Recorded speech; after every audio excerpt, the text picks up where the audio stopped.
Hey, yo, what's up? It's your boy, Sirr of the 2020 Podcast, LLC. Please say the LLC. And before you listen to this episode, I just got to let you know, I need you to stop what you're doing. Go to blkrenaissance.com, and I need you to shop for the culture. That's right. Anytime you use the promo code LLC20 at Black Renaissance Clothing's website, you will get 20% off your order. Off rip, no questions asked. So do me a favor and do it for the culture. Peace. Hey y'all, it's your girl Sade with Black on Black Rhymes. Step to the mic. Mic check. People always ask me where I get my confidence from, and I get it from inside. It's an inside thing, y'all.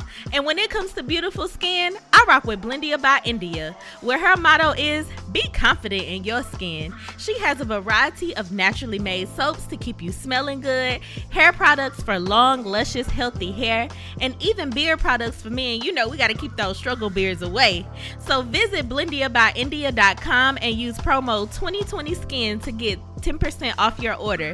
Thank you, Blendia by India, for being a sponsor of the 2020 Podcast, LLC. Please say the LLC. Hey, this is Butter So Fly of Powerlines Poetry, here to let you know anytime I feel good, I have to look good, so you have to listen to me. Make sure you go to gurudesigns.com, use a 3 instead of an E. The website is great, so you can get something for yourself, and then she makes custom clothes for men too. And guess what? I got a promo code for you. Use 20/20 and it'll get you 15% off of any order $25 or more. You can't beat that. Go to gurudesigns.com. The self-destruct sequence has been activated. Repeat, the self-destruct sequence has been activated. This sequence may not be aborted. All employees proceed to the emergency car at the bottom platform. Okay, we lit it just like a fuse, so no need to pick and choose. Welcome to 2020, where we do more than interviews. The hottest be coming through, jumping knowledge on all of you. Get a peek at the front of you with the truth that they offer you. Yeah, hands up, we doing it for the culture. To give artists and businesses more exposure. Keeping it real and stay solid just like a boulder. It's about to go all the way down, can't get no lower. Chasing my dreams, know that they get no slower. But if I stay running, I promise they getting closer.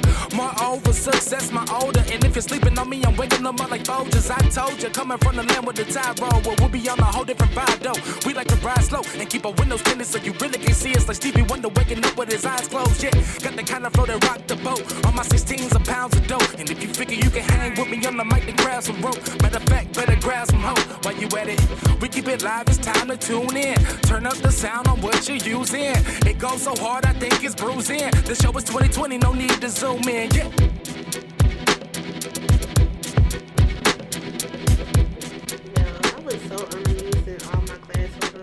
Get off your phone. I'm sorry. Get off your phone. All right, get off your phone, man. All right, recording all right. Not you getting an attitude when you start. I wasn't. We're recording the episode. No, I was just telling you because what you'll do, you'll start, you'll go into your phone, you start looking at photos, and then you start playing that game. I was not gonna play the game. I was going through the photos because that's what you started. Yeah, but we transitioned. Did we? Yes. I started talking about TikTok. I was changing the topic because I walked away and I want to keep it rolling. What about TikTok? What you saying? Nothing. I just think it's interesting. Like shit, people be like, I don't know how this shit work, and like this next generation is like, nah, we finna figure out how this shit work, so we can manipulate this shit. And they're doing a good job of it. Fucking great job.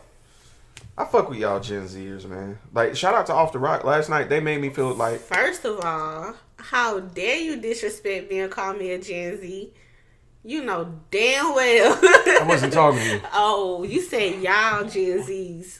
Talking to the people listening. Get it. Talking to the niggas listening. Make it clear. Right.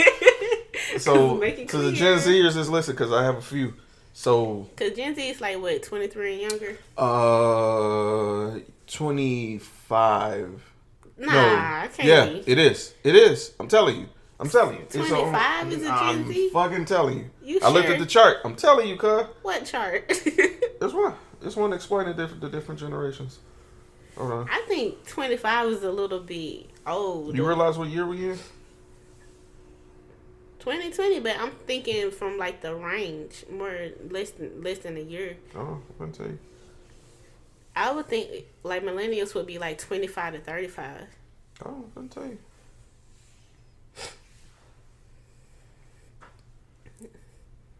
But they do got them little subgroups like the zillennials Listen, and something else. members of Gen Z are born between 1997 and 2015. That don't even sound right. It is. How old would somebody be in right now if they was born in 97? 24.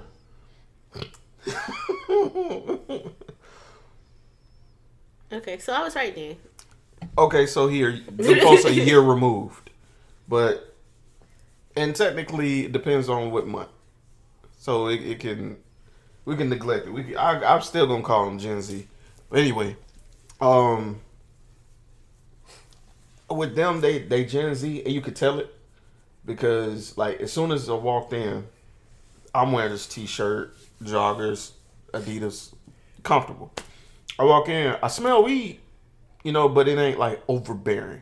Mm-hmm. And like they made sure to air out the place, like, and it wasn't like weed. Are you talking about the podcast you did yesterday? Yeah. I could tell they smoked a blunt, but it wasn't like a smoke session. Like they maybe just passed one around because it was like 8 people there. Oh, really?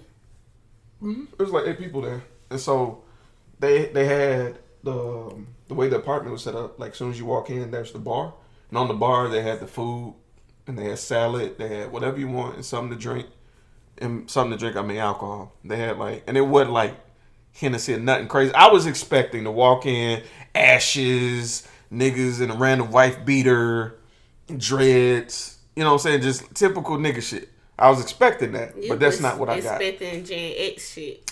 I was. But them, they was prepared. They was professional, but they was kicking it. Mm-hmm. And so I walked in, and like as I was walking in, the producer, who's 16, the producer is 16. He walks in, he's like, "Oh, you're the guest." I'm like, "Yeah." He was like, "Yeah, come on in." He shake my hand. I walk in, and it's like, "Yo, what's going on, sir?" And like, and on the rest of the dudes, they kind of hood, you know what I'm saying? Like, what you see is what you got. Mm-hmm. So like, "Oh, what up, bruh?" You're like, "I'm True," you know what I'm saying? They introducing me to each other. They're like, "Hey, man, something to eat here. You can get what you want. You need anything?" And I'm just peeping the scene, you know what I'm saying? And I was thoroughly impressed. It was professional yet lax. Mm. You know what I'm saying? It was like, it was inviting, but yet it wasn't overbearing or anything like that. So right. Like, I could fuck with them. Like they're like, they got it down to a science. Yes, they shit together. You know what I'm saying? Everybody spoke and wasn't no like bad vibes or energy. Like everybody spoke to me, and they made it a point to like, I'm such and such, I'm such and such, and it wasn't like that awkward, forced, like, oh hey, you know, type of situation. And the producer, who's 16, he was over there setting everything up. They was playing Xbox for a little bit, and he was like, "Yo, it's 8:55. Let's get rolling." The 16-year-old. And so he goes to the computer. He sets everything up. He sets up the camera. He gets everybody going. Make sure the lights is on. He's like, "Yo, I need you in shot. Move over to the right." And I'm like, this kid is amazing. And he gets the show going. And towards the end, I pulled John to the side. I was like, "Yo, you're a business now. You're an organization. Log these hours for him so this is volunteer work because he's not getting paid. And he can use this for any auxiliary group he may want to join or anything like that." Yeah, you know, I'm like, sign off on this because he's a beast. Right. Like, I wish I had somebody that could help run shit like that.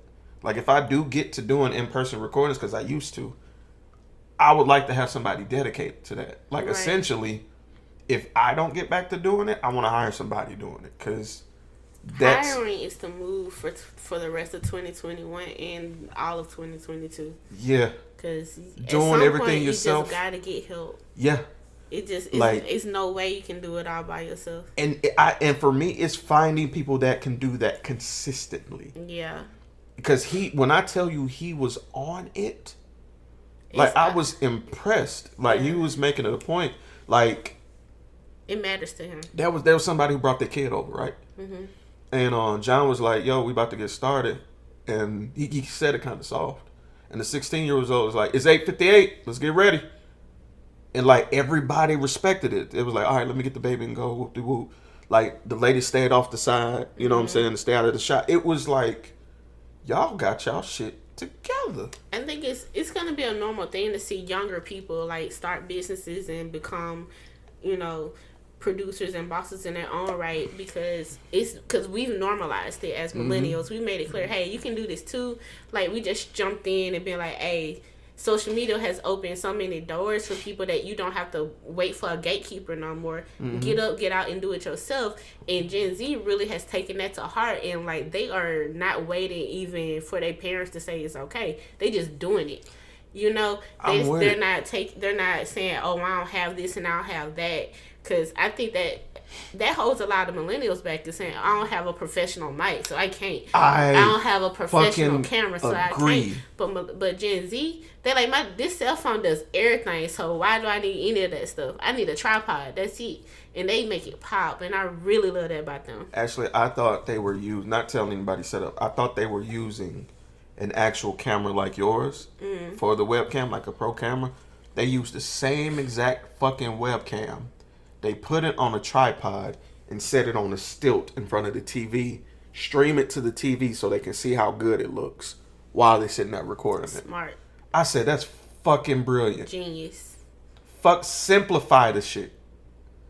Simplify it. And then you always know what you're looking at.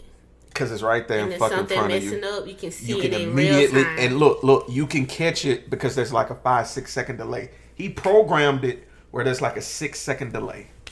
So he can catch it. That's so smart.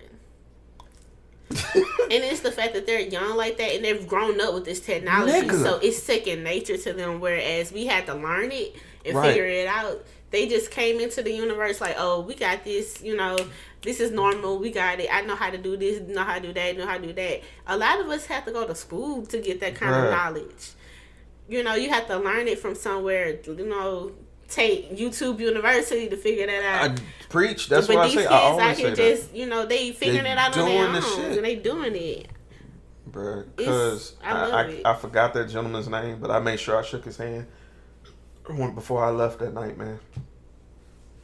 There was another gentleman who came there with the girl, Anna, and light skinned. I think he may have been biracial, but he had dreads too.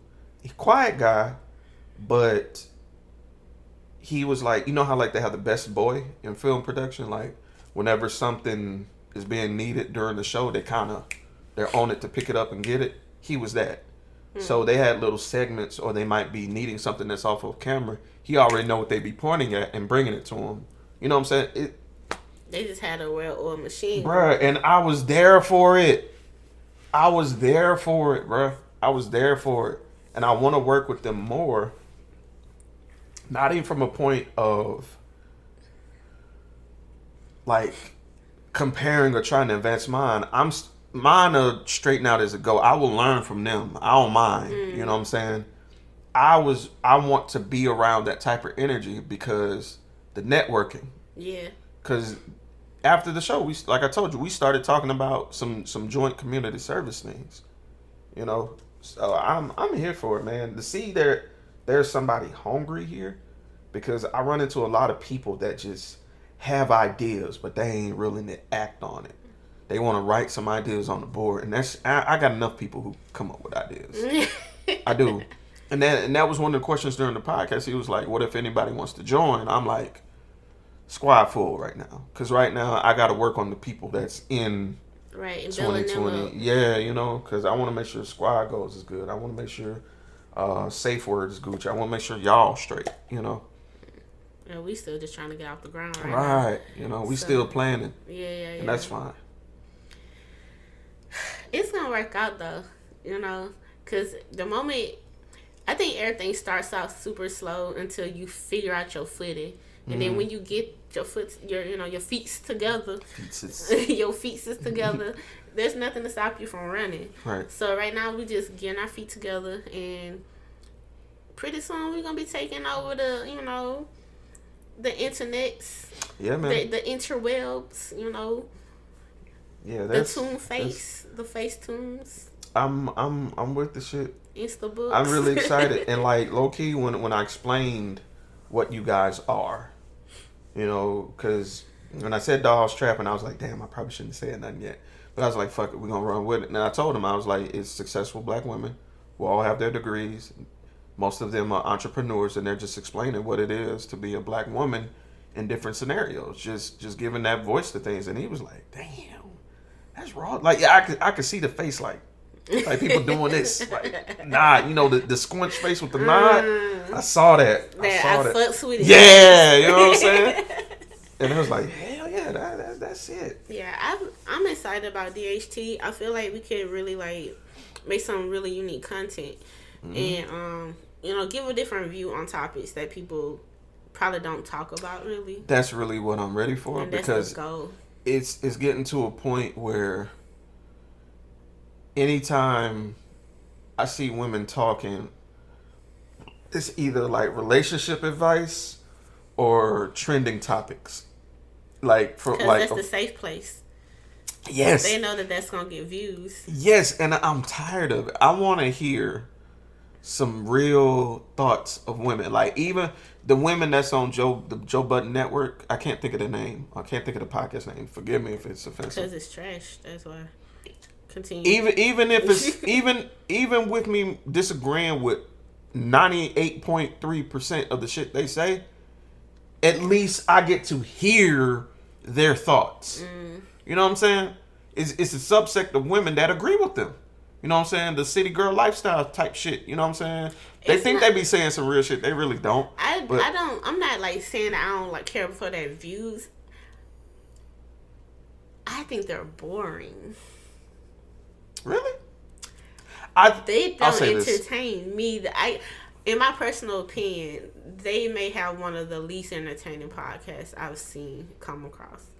I don't think. Okay, let me say this. The lead girl, I can't think of her name. Forgive me. The lead woman. She comes off very Joe Budden-esque, like a female Joe Budden. Like, and I sit and listen to her talk. She talks very matter of factly, as if sometimes she feels like she's the smartest person in the room. And I can disagree with somebody, but it's just your tone. She comes off condescending if you disagree with what she says. You know what I'm saying? Like, her point is to belittle the other point, not state her point.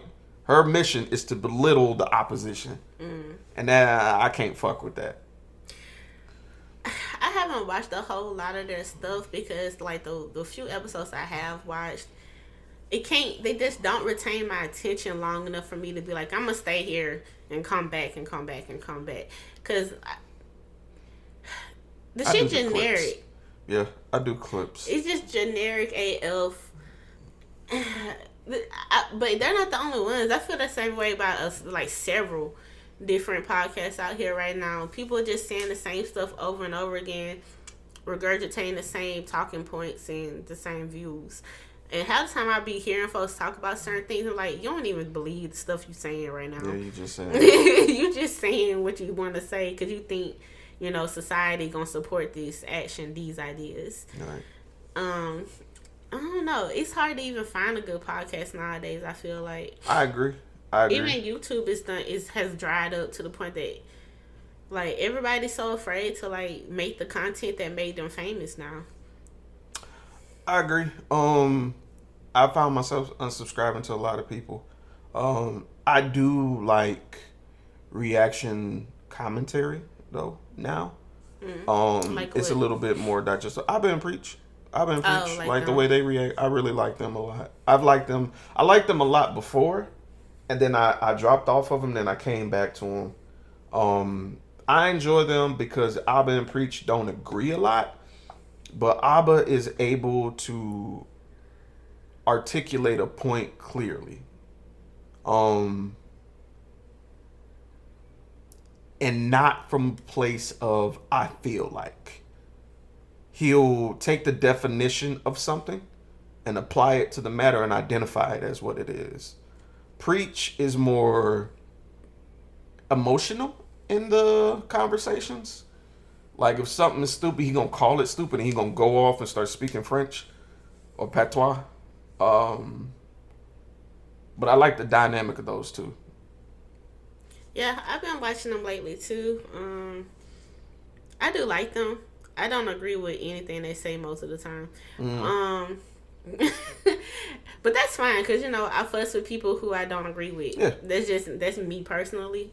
But a lot of time I just don't agree with their points. I understand their points. It's a valid. It's always valid. Yeah. And they definitely make it easier for you to digest their ideas and their views. So I support that about them. And if you want to watch Alvin preach on YouTube, you should. It's a good way to like get a different view on little trendy topics that come up in on the interwebs. But I want if we're gonna sell it for a second, I won't say they just do trendy topics. Sometimes they'll just find a clip of some shit somebody said and then apply it to the social. Like they'll do an examination socially of what they say. Yeah, they do a whole lot of compare and contrast. Yeah. Of if I did this, if black people did this, if men did that, if they do a lot of that, and that's cool or whatever. I just don't say it like that, cuz. Like, I'm not trying to downplay them. It sound like it though. It feel like he said, you can watch their little YouTube channel or whatever. That's what sound like. And I guess it might be like a little bit of a hierarchy in my head when it comes to commentary. Bias. Yeah, who not?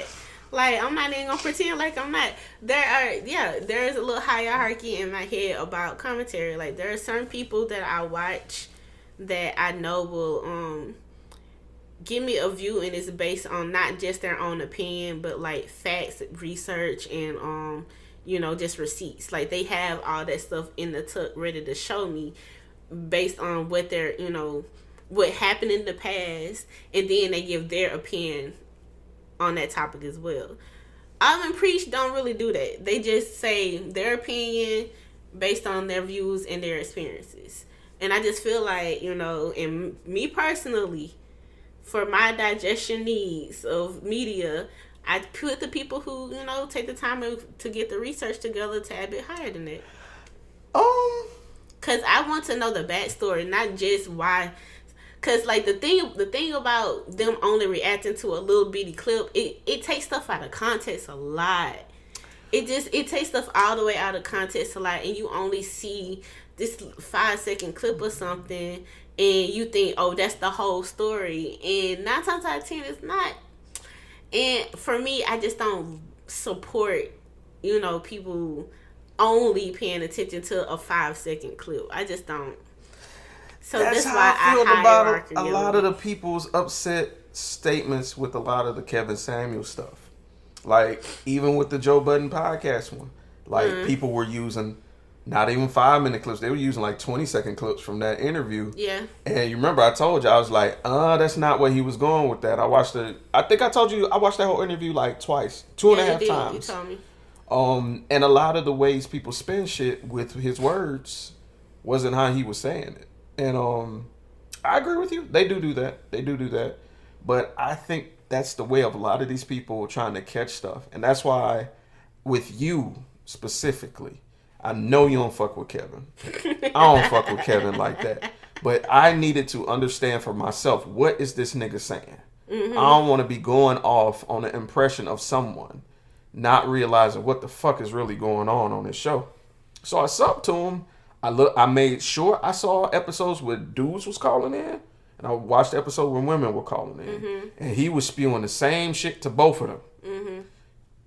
So I was like, okay, he's not killing black women. He's not like aiming at black women. No, he's not doing it. He's aiming at anybody who's calling in.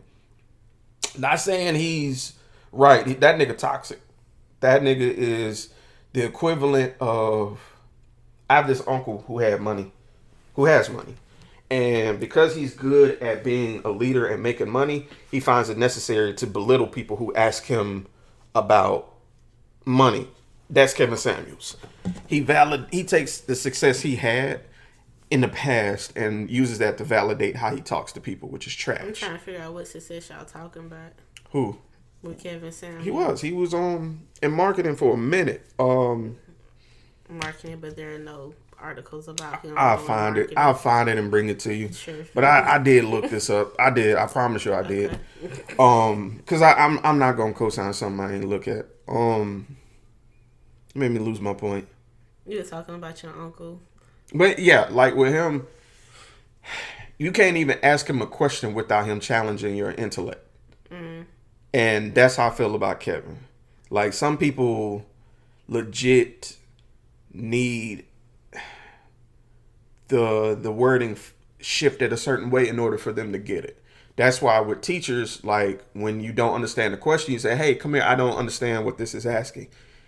Instead of the teacher and being like, do you get it or not, motherfucker? Like, he don't do it.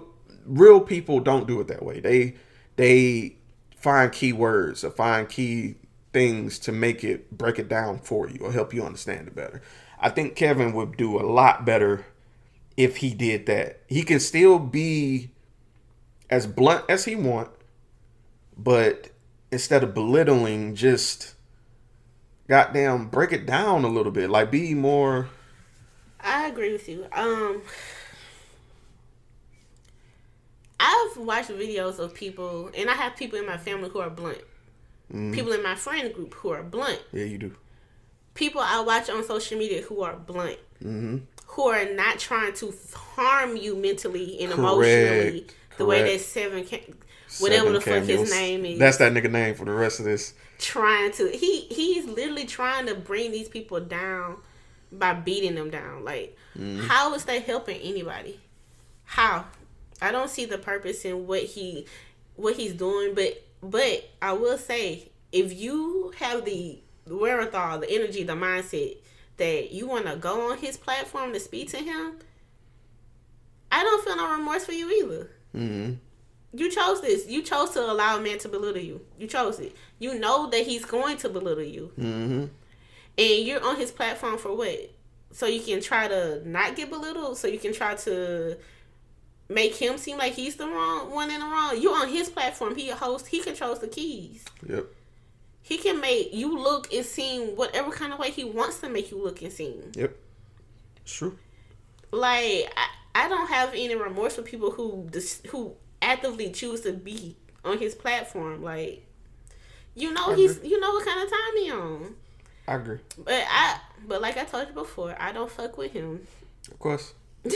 I put him in the same category. I put Steve Harvey and whatever Jackson. What's his name? Oh, Derek. And Derek Jackson. Nigga. 3 peas in the same crooked ass pie. Now let me ask you something. Let me ask you this, like, on the real. Was he in the box to that degree before this shit happened with Derek Jackson? He? Derek. Yeah, I told you, I don't fuck with men who spend their time on social media trying to tell women what they should and should not do when it comes to whatever it is. I don't agree with that notion. If you're a man, speak to men about these topics. Yeah. If you a man and you feel like relationships is your thing, tell other men about relationships and how they should perform in their relationships. I can't give no hype for a man who only speaks to women about relationships. I don't give hype to a man who only tries to, like, tell women what to do when it comes to this and comes to that. I just don't respect it. I don't like it. I don't like seeing it. I don't care who it's coming from. Old, young, new, old. That shit trash. You a man, speak to other men. Period. And I never watched Derek Jackson before. I would see, like, little clips of him on Facebook in his dusty ass car, but really. But I never, like, stayed to listen to the videos. Bruh. And so I would see him. He'll say, like, 3 words, and I'll scroll past because I know what kind of time he on. I was never into him. I wanted to hear what the fuck he had to say on certain topics because it was just like, I would be amazed at how is he going to twist this today? Like, he's a silver-tongued manipulator, bruh. All 3 of them are. And I'm gonna give you a woman who I don't fuck with who's like that, but people love her. Tanya TKO. I don't watch her either. Her ass. Don't fuck with her either. Oh my God, she feels like she is the queen of right, bruh. But then again, who's gonna listen to it if you don't speak with that conviction? But nigga, she loved to tell black men what they need to be doing. She loves it. She loves to write shit down in her little notepad and come back with it, bruh. Like It's a lot of like people that, and I used to like be into her and Tasha K and Cynthia G and all those black women who like talk about black men and on a regular basis and how the disconnect between black men and black women are. But it's only so much of that you can receive. Like, it starts to feel like it's weighing you down. It gets real vitriolic after a while. Ooh. And I feel the same way about certain black men too. When they're trying to like uplift black men, they tend to, demean black women in that same sentence. So I see on both sides. And when you're watching it as a consumer, at least for me as a consumer, when I'm watching it just, after a while, it just gets draining. There's this TikTok of this nigga, of this young black man saying, black women, why do you think black men are dating outside their race? And this one woman had the perfect response. What did she say? She said, I don't know, sir. Ask them. And that was the end of the video. Period. Perfect fucking response. Don't nobody need to analyze it. Don't nobody need to give their opinion. Don't nobody need to be right or wrong. Ask the source. I've been wondering, like, what's going on with that? Why is that, like, the biggest argument black men are coming up with as of late? The black women don't want us to date outside our race. Because niggas are hurt. You want me to explain it? I mean, I'm just saying because they've been doing it since ever. Yeah, like, and it never goes away. You want to know? This is what I feel like. This is my take on it. Okay, so growing up, our first girlfriend is our mom. And our impression of how our first girlfriend is going to be is indicative of how our mom is. If our mom spoils us, which most moms do, we they little prince, so we get everything we want. Even when we're in trouble, we ain't in trouble for real. We ain't got to do a lot. We get spoiled by mom. So we go to a girl, so we expect a girl to be like mom. Girl not like mom. Some girl mean. Some girl very mean. Sometimes, and this is real. This is real. Sometimes, and I won't even say a good guy. I'm going to take that out. I'm going to cancel the whole concept of a good guy and bad guy. Sometimes a guy will genuinely approach a woman. And because we were in that culture of embarrassing someone and it was fun, it was like a rite of passage to diss somebody. Mm-hmm. Women would diss the guy, and the guy didn't have a way of expressing the hurt of being embarrassed and having his heart broken. Didn't have a good way of conveying that. Mm-hmm. You could go to your mom and your mom would just give you a cap, just cap to you, oh, baby, it'll be all right. There'll be other women. But that's not the true source of it. The source of it is, why did it happen like that?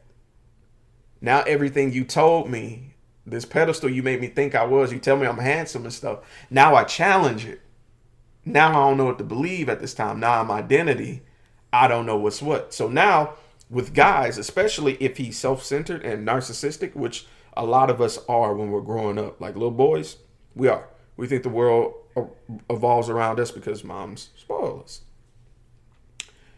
We try to find the outside factors as to why you ain't want me. Can't be me because I'm perfect because my mom tell me I'm perfect. Ain't nothing wrong with me. There's got to be something else outside. So what is it that you want that's not me? Oh, you want something else. Oh, you want somebody else. Okay, what does he have? So then we going to take notes of what he got. Oh, he got Jordans. Damn, I ain't got no Jordans. Oh, he talk hard. Oh, I don't talk like that. You know what I'm saying? Like we start to take these inventories, kind of, and we begin to resent those items because it may not even be that that's the type of person. It could be just he's the popular kid. You know what I'm saying? And so we will resent that type of person. And so we'll associate all women from that point, because that's what we do. We've already equivalated you guys to like one archetype, which is our mom. We'll associate all women wanting this type of person. So that's why when you have this talk now of guys, especially millennial niggas, that's like, man, ain't no girl geeks out here. I ain't never met them. Notice they say, I ain't never met them. Mm-hmm. You know what I'm saying? Ain't that odd? Not saying they're not out there, saying I ain't never met them. Mm-hmm. So are you omnipresent, my nigga? Like, it shows you that it's a narcissistic response. Yeah, I take offense to that. There ain't no geek girls out here a whole lot, because I'm one. Yeah. And to be for real, I always feel like I was on the island of geekdom by myself, because I've never met a whole lot of guys who are into anime. Even the men that I've dated, I was the one that introduced it to them. That's weird as fuck. And sometimes they liked it, sometimes they didn't like it. Or the most they know of it. Anime? Or the most they know of it, it's Dragon Ball. Dragon Ball is an anime. And stuff like that, you know. They'll know about it. And then so when I hear like guys saying that there are no geek girls out there, I ain't never met one, or you know, or they'll be mad and say the girls only want the bad boys and stuff like that. I just think it's so comical, because the same way like men think that girls only want bad boys, we think boys only want popular girls, and you ignore everybody that's not like that. You want to know what it is? It's niggas want the Meg Thee Stallion to be the anime girl, and they don't want to admit it, or they ain't realized it yet. There's geek girls everywhere, and we see them. Yeah, just not interested. We ain't interested in them. Then just say that.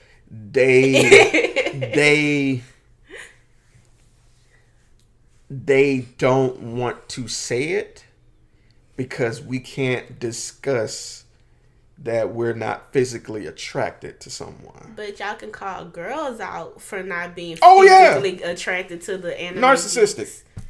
Y'all be saying that to us on a regular basis. Narcissistic. Yeah, absolutely. It's because y'all can say shit that we can't. And y'all can say shit that we can't. Really? What can we say that y'all can't? 100%. Well, okay, maybe not say, but do. Oh yeah, that's all day, because misogyny.